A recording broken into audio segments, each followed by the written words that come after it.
All right, so you're the second. Who's the youngest mayor? And Mayor Guido. Mayor Guido, Italian mayor. He got elected in '87. He was younger than me by about 3 months. Both got elected around 31. Okay, so wait, how old are you now? 35. You're 35 and you got elected when you were 31. 31. Okay. So Zoran is not even going to be younger than you technically. I mean, he's How not. old is he? I mean, he's my age. He's 33, 34. Yeah. So. Yeah, but city of 9 million is quite a different feed. Well, I mean, you got 109,000? 109,000. 109,000, see? Yeah. I got some Dearborne facts. It is the rattling greatest around. city in America, though. I have to say that. Dearborne is? As much as I feel like you're a little biased. Obviously. I feel like you're For a good little... reason. For good reason. Yeah. So you were born and raised here? Born and raised here. My mother came here in the early 70s. She was about 4 when she migrated over with her family. My father came early 80s. They met here, and the rest is history, as they say. Second oldest of 5 children. How was living here like post 9/11, growing up? It was This was a rough. heavily surveilled environment, right? It was, yeah. Especially if you think about back then, there was the NSEERS program, the National Security Entry Exit Registration. This was the first Muslim registry that was actually established. Yeah. Obama finally did away with it at the end of his second term. Yeah. But a lot of folk from the city went down to downtown Detroit to register themselves. Highly surveilled, and the federal government said Dearborn was one of the most surveilled cities in all of America. Yeah. Places of worship, schools, so on and so forth. And so for us, though, Dearborn is somewhat of a bubble where we looked out for one another, regardless of whether you were Arab or non-Arab, as long as you were united by the fact that you're from Dearborn. So that was pretty beautiful to see.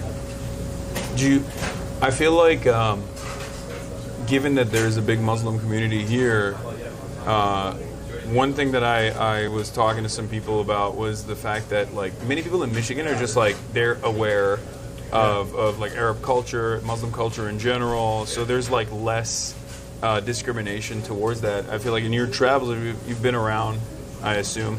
Do you feel like it's less welcoming in other places, than it is in Michigan broadly? I think it really depends. We're on Warren Avenue, which is a predominantly Arab American business corridor. You'll see a lot of businesses here with signage in both English and Arabic. We used to host what was called the Arab American Festival. 250,000 people would come out for a weekend. It was canceled about 15 years ago. And the reason was, now the street is a public right-of-way. There were these protesters that came with pigs' heads on spears. And with signs that said, we've dipped our bullets in pig's blood, so when we shoot you, you go to Jahannam, you go to hell. Yeah. And they got pelted with water bottles. Which, by the way, Yeah. that's not how that works. Yeah. That's so crazy. So they had signs that said, your prophet's a pedophile, your religion is X. They ended up getting pelted by water bottles by a bunch of the youth, escorted out of the street and out of the festival. They filed a lawsuit and they won.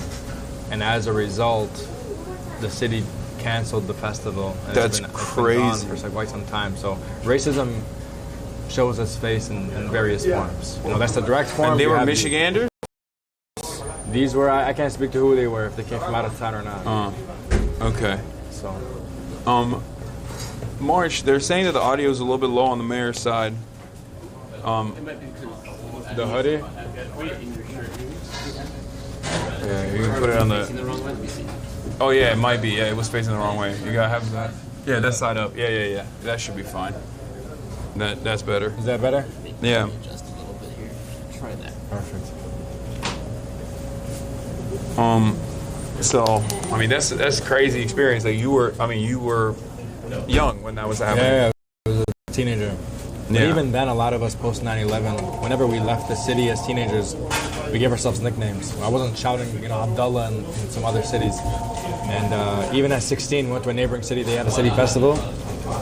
We got surrounded by like 20 guys, shouting dumb stuff like, "We don't want that Middle Eastern oil. We want that British petroleum."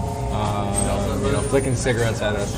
So any type of racism, we pretty much experienced it. But I think we've far moved past those days. Yeah. Well, to some capacity. I feel like that's what I thought too. So is here in different ways. When Mehmet Öz was running Yeah. against Fetterman as a Republican, and he's a Muslim dude, right? I mean, he's Turkish. I thought, oh wow, this is like a true change of attitude in America in terms of like Islamophobia. but it seems like a lot of those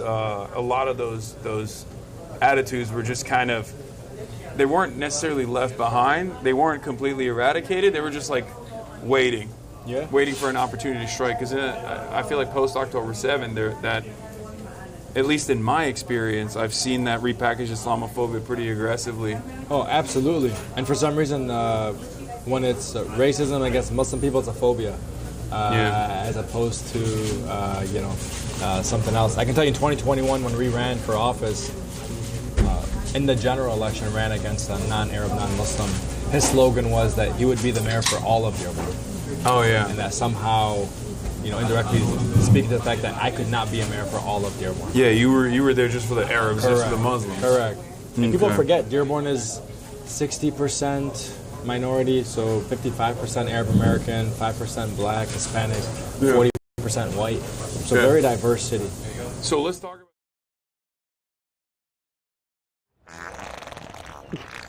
All right.